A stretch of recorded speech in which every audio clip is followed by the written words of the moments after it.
Okay, so just making a vlog and practicing just talking a little bit, just to get my thoughts out. Not much has happened today. I walked around a little bit in the morning, took a look at a few things, stopped at the museum. Well, I walked around, sat in my car, played on the computer, and I'm able to play on my computer because this is one of those rare places where I can plug in to an outside electrical outlet that works too. I backed up into this the back part of this library, and I fished my 40-foot electrical cord through, which I haven't used in months. I think it's been at least 2 months that I recall that I last used my 40-foot electrical cord, but I fished it through the back yesterday and just kind of plugged in, and now I'm attached, and I can use the iPad. I can use the computer. In fact, you can kind of hear it. It's already heating up. It's really hard to keep this thing cool enough. I'd really like to use it in a way that so that it'll not make that fan noise, especially when recording. I have it on these two pieces of wood. This is a stirring stick. This I'm not exactly sure how I want to play around with it. I had an idea because I was walking on the road, and I was thinking, when I saw this, I was thinking it could be used as a stick musical instrument, where you just kind of slap it. It has kind of a rhyme to it, or a ring, not a rhyme. It has kind of a ring to it. Yeah, I don't know. It doesn't sound as great as my Drum Jam app sticks. I can get an automatic beat going with my Drum Jam sticks, where this I actually have to consciously think through the beat. And I just kind of look like a child playing with toys or something. But I'm so inspired by playing all these different musical instruments on the Drum Jam that I really would like to learn more about the musical instruments, the various things I've never seen. A berimbau, some kind of weird Asian. Okay, some people are driving back this way. I don't want to look too weird. Not many people come back through here. It's a Sunday, and I don't see many people. Regular days of the week, there's this post office, and they got some activity going. They don't have a single post office truck parked here, but when I hung out here on Saturday, actually, just yesterday, they're just using their own cars. They don't. Video output low. Well, this recording still seems to go through, but whatever. I'm just practicing talking anyway. But that's interesting. As small of a town as this is, they have to use their own vehicles to deliver mail. Is my impression. That's a mark for a small town, and it was actually bigger up until the early 1900s here, as far as I know. I keep looking off in the distance because there's this wood factory that they did veneer, I believe. Plywood is what he said. They did plywood here in the city for a while, and they had about 800 people working, all shifts, all day and night. It was just pumping out plywood. But now they have about 150 people, and this is information I got from the museum curator. So they had a drastic drop in employment here, and that happened in the 80s. I can't say it started in the 80s because they that did the timber industry. The timber industry went rampant and crazy all throughout the whole Pacific Northwest, and the employment was great. They were making all kinds of amazing things out of wood that burnt down. And then when the when the trees were all chopped and they had to start conservation, that was a movement, in the 70s or so. By the 80s, this veneer plant or plywood plant had to close up, and now they've moved over to manufacturing doors. And there's some pretty nice doors. I actually recorded this booklets that the museum curator showed me. I just recorded flipping through the pages just for the fun of it. So that was that's interesting. It looks like upper class type of doors, like kind of the double doors and doors with extra panels on for windows on the side. They make the fancy stuff, and then the glass is manufactured in Oregon. So they have, and I brought up, I mean, there's so much to look at this museum, but I brought up, there's a picture overlooking this factory, and I saw all this lumber all over the place, and I walked by there yesterday, and I didn't see nearly the proportions of lumber that I saw in the picture overlooking it all. And that picture was pretty old. I didn't catch the year, but it could have been the 70s, because I mean, if the 80s is when they lost a lot of their work orders, then yeah, that's the change that they went through. So this town has been stagnant, and they're just holding on. There isn't much going on. It's just kind of a historical town. I pretty much walked all around it. I'm only intending. Well, I want to stay here until the food bank opens up on Monday, and that's open from 9 to 11, pretty early in the morning. So, fairly early in the morning. The library's not even open, which it's not that big of a deal because I could just use the internet in my car, just stay plugged in.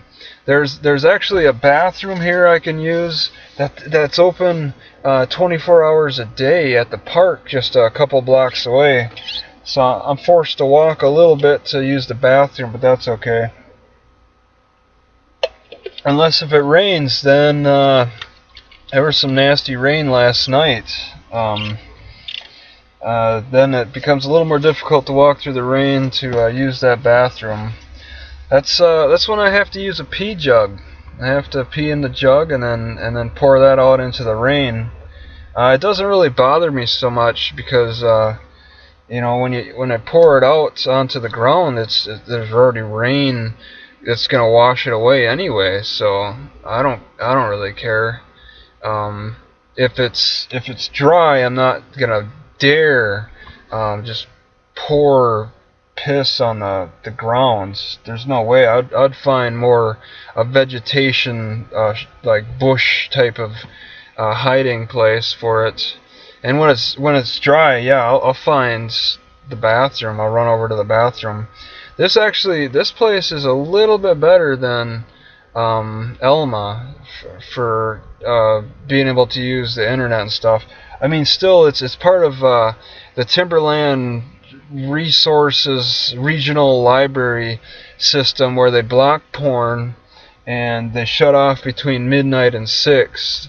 So I'm out of the internet between midnight and 6. It's probably best that way. I kind of agree with them doing that. Just for addicts like myself, I can get some sleep. I'm not hooked up like it's attached to my artery. When the internet's out, I tend to sleep more often. I'd probably be taking a nap right now, but because of the internet, me being able to access it pretty easily, sitting in my car with practically unlimited electricity, it's been pretty good. And I've not really had too much of a problem accessing electricity. It's and I've been hearing a lot of reports about people having their power grids shut down, possibly due to the weather. But I also heard on Reddit, or no, I read on Reddit that parts of the country were losing power at periodically. I don't know what's going on with that. That'd definitely be a shock. I mean, I've gone through events in when I lived in Rice Lake, owning my house for 8 years. The power's gone out, and it's annoying. It really scares me if the power went out in Wisconsin in January or February when it's negative 30 degrees. That's what frightens me. And I had a law professor back when I was going to UW Eau Claire talk about how when he was renting out apartment complex, I think it was him, or he was talking about a client. Either way, there was some difficulty there. They had to get the pipes warmed up and prevent them from freezing because the power went out during winter time. And I think the pipes did blow or something like that. But yeah. It's nuts. It's something that you need to act fast. You need to get heaters. I don't know exactly what he did. Yeah. So it's a scare when you're a home dweller. My concern isn't quite on that. I'd hop in my car and leave. If there's no power, if it's so bad. I just hop in my car and leave. I've done that with Winlock. Now, when they, as an example, when it's going to be 100 degrees the next day, I was like, screw it, I'm leaving. I'm going straight west where it's generally going to be nicer weather, and it was. But the thing is, also the coast can be pretty nasty too, because they're talking about how a tree landed on somebody's house in Westport. That's right on the coast. So you're gonna have wind conditions that are gonna be a problem on the coast. The coast isn't exactly a haven. I mean, it can overflood. There's that one ghost town, the place that used to be a city, that was flooded over. I actually saw a cop car. I think that was a sheriff car for the first... Well, not the first time. Actually saw somebody drive by with their lights on before. He was moving kind of slow by, like he was checking something out. But it looked like a sheriff car. Might have been turning into that parking lot. But yeah, I mean, on the coast, cities have gotten washed out. They've pushed the limits and had to abandon the cities and just let the ocean take over. So you know, I think it's very important and helpful to be more prepared to be on the move than to try to like establish yourself in more of a permanent location. It just, that makes it more difficult for farming operations and stuff. And just land holding with other people. We got so many people crowding the area that it is a lot more difficult to be highly mobile and also like land rich. You have to be. You don't want to own any. You don't want to bother with owning any lands if you're gonna try to maintain mobility. Wow, this thing's really heating up, huh? I'd like this to stay cool. This could be because of the sticks. Let me get these sticks back underneath if I can easily here. These sticks might help a little bit. Get some better airflow. I got this wire mesh thing that is allowing a little more airflow, but I would like something better. I used to use a cookie cooling rack, and that worked pretty good, but I lost it. I don't know what the heck happened to it. But yeah, this computer likes to heat up when I have too many operations going. Warning, high encoding, but I'm only using the video, but it could be struggling just because of the poor internet. And that's, yeah, I got this Windows Movie Media Maker going too. That could be a problem. But I mean, the internet is also slow here. A 5-minute video can take an hour to upload, so that's a little bit of a problem. It can take an hour to upload. It's like, I looked at the speed test and it's about 0.30 for download, and it's about that same for upload. So it's a little more, it's a little slower. I gotta adjust my habits a little bit, because even YouTube videos will be really slow coming in here. And that wasn't a problem in Elma. Elma was like, you know, a 5-minute video would take 3 minutes to upload. And even in Montesano, I mean, the library is right across the back street from CenturyTel, the internet provider. It was super fast there. I'm interested in what Olympia has to bring, because I'm very interested in checking out Olympia. I'm a little nervous. It's only a city of about 50,000 people. It's not a huge city.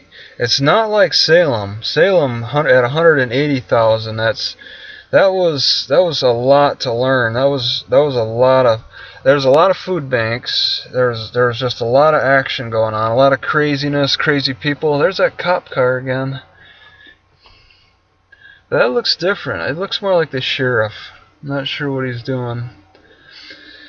But yeah, it's 50,000 people. This area, this Olympia, I believe it's the capital of the state. So I want to check out the capital. I should be able to get into inside the building like I did with the Salem Capitol, and check out the house, record that. Make sure I take my hat off this time, because I was told to take my hat off to show respect to the house while they were in session. Just check that out. So I'm looking forward to that.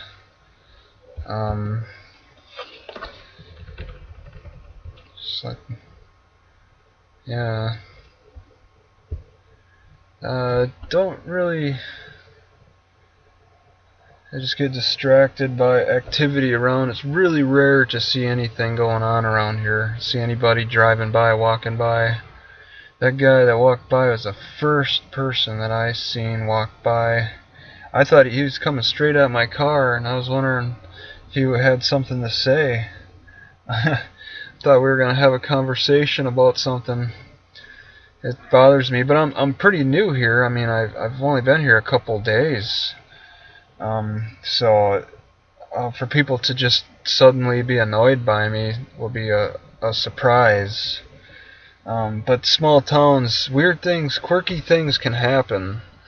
The worst situations I've come across where the people seem to have turned against me was in that one town, more of a town, Tillamook. They just suddenly the townsfolk seemed to have turned against me. I had like 3 different people just like tell me to leave, get out of the town, type of thing.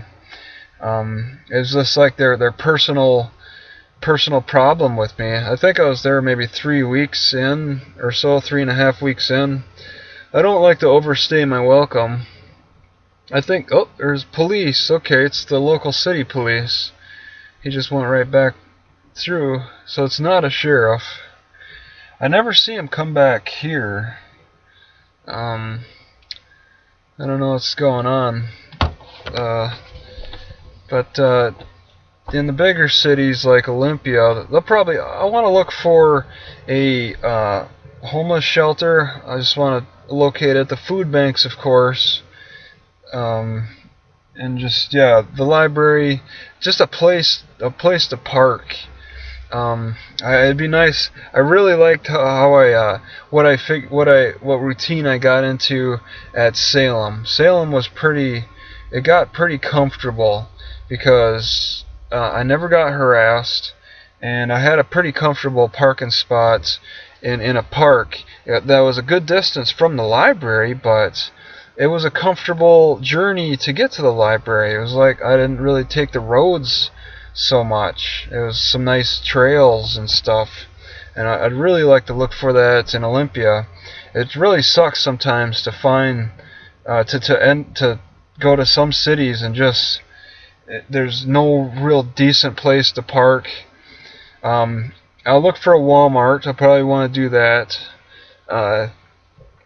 And you there were some Walmarts in Salem, but they're just too far away. It depends on the distance from the library, and I believe there's only one library. But then again, there's in the southern there's a southern like city suburb from Olympia, and it's a city I claim to live in. It's actually I put that as an address for my driver's license. There's a Walmart. There's a library in it. It starts with a P, but I wanna actually check it out. You know, I claim I've been living there for the past year and a half. I think I'd like to check it out. See where I go to this Walmart. I had early intentions to go straight in east, and just travel around, but then I just changed my mind and just wanted to stick on the coast, and I drove pretty far south on the coast, and then abandoned that. Started heading back up north because of this weather, but it'll start getting chilly again, and I think I'll let that drive me south again. Depending on how far the car can go. I'd like to go in further east, and then down south, possibly into Oregon, more in the central part or eastern part, whatever's available. But I have a feeling I'll be climbing mountains up and down, up and down, up and down, just like crazy if I concentrate too much in the central to the eastern part of the state. I don't know exactly what to do. There is a lot to look at. But yeah, I think I'd like to. It depends on the weather. I want to escape the rains this year, and I think I want to do that by way of the rain shadow. And I'm thinking I'd like to get on the east side of the mountains and avoid the rains. Simple as that. Just go on the east side and avoid the rains. That's the plan. I could go straight north into Sequim, and that's directly in a rain shadow, as well as Port Angeles. But I don't want to be stuck up there. Two cities, to try to get through the few months, November, December, January, just of constant rain. I don't think I could maintain my sanity skipping around trying to avoid people, avoid too many people harassing me for sticking around that type of area. Even though Port Angeles is fairly relaxed. I slept in that parking lot, the library parking lot, which is also doubles up as a church parking lot too. I slept in there for about 3 weeks, and nobody harassed me. It is fairly comfortable there, but it can get a little boring too. Nice long library hours in Port Angeles. It's not a huge city, and it's like the gateway to the Olympic Mountain, which I never checked out because they charge like $10 to get up there. You have to pay $10 to go to the mountain.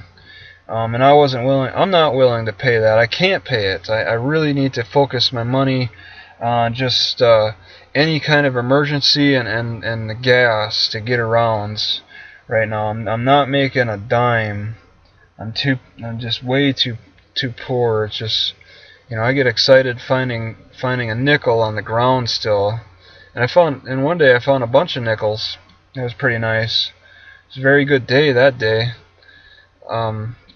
So I want to avoid this rain. Olympia can flood. Olympia has flooding issues, and a lot of people are saying that because this ground is dry, that the rain can just run off and cause flooding issues, because since it's so dry, it's hard and it's not very absorbent or something. And it's not. This is kind of unusual, I think, from what I understand, that it's so dry this year.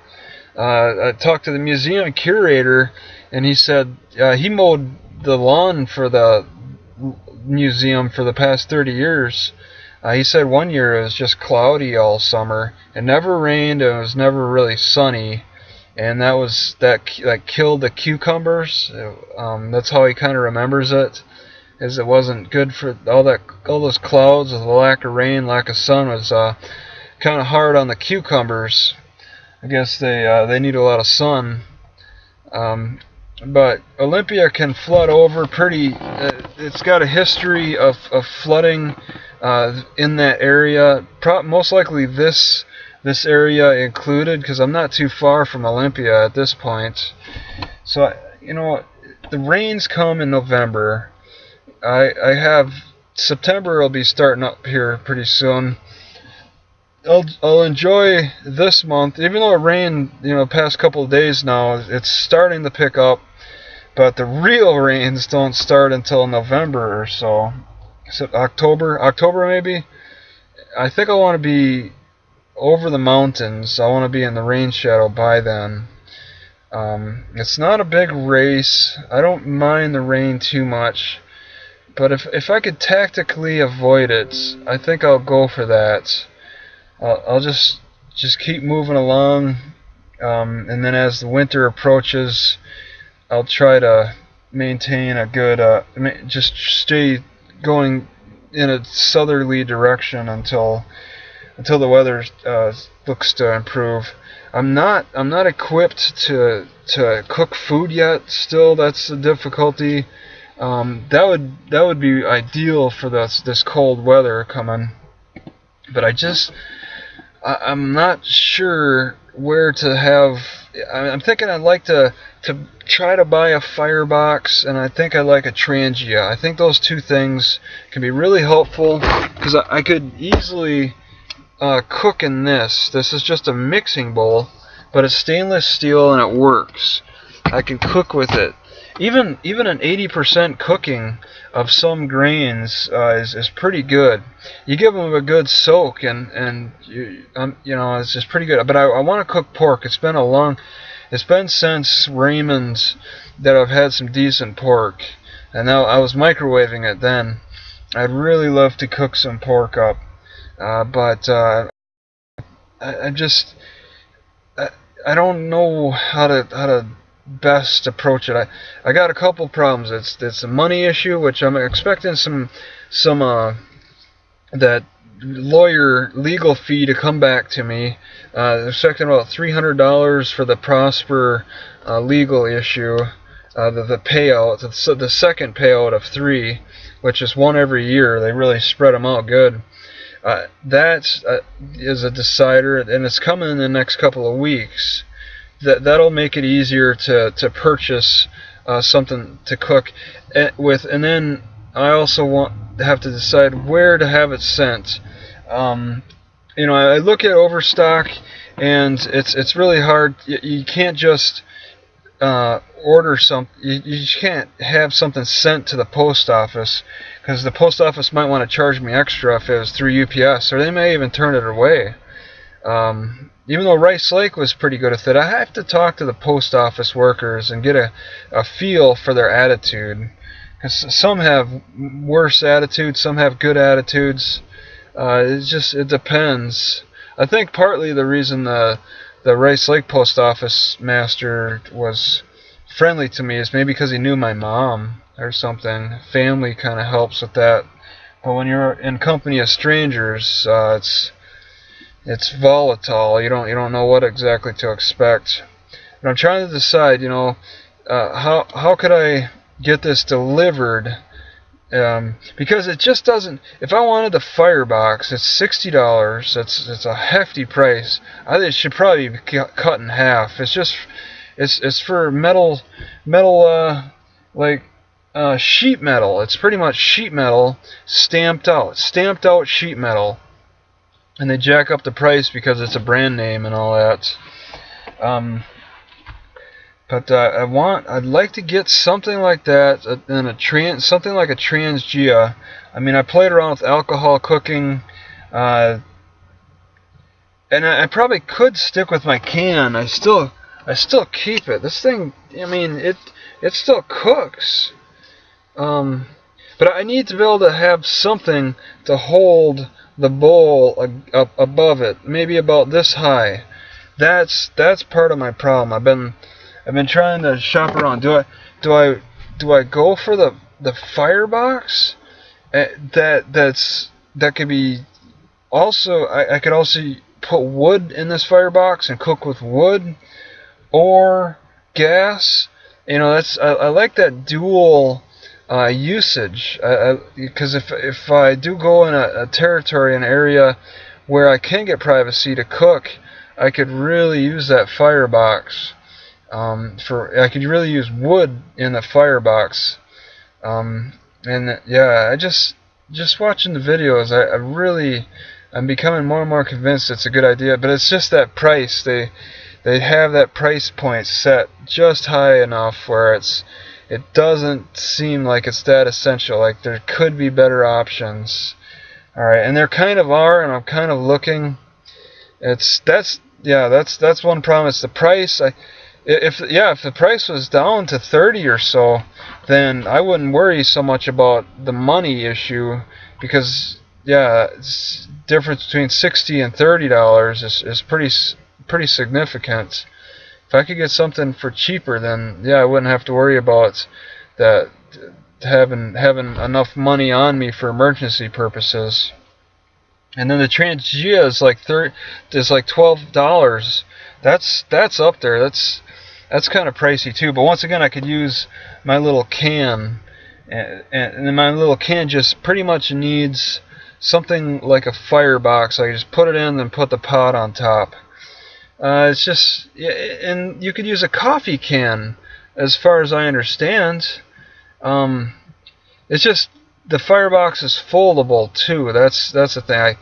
I'd really like to be able to have something that in my bag and just kind of walk. I go to the store, get some meat and then my cookers, and then go into the woods and cook.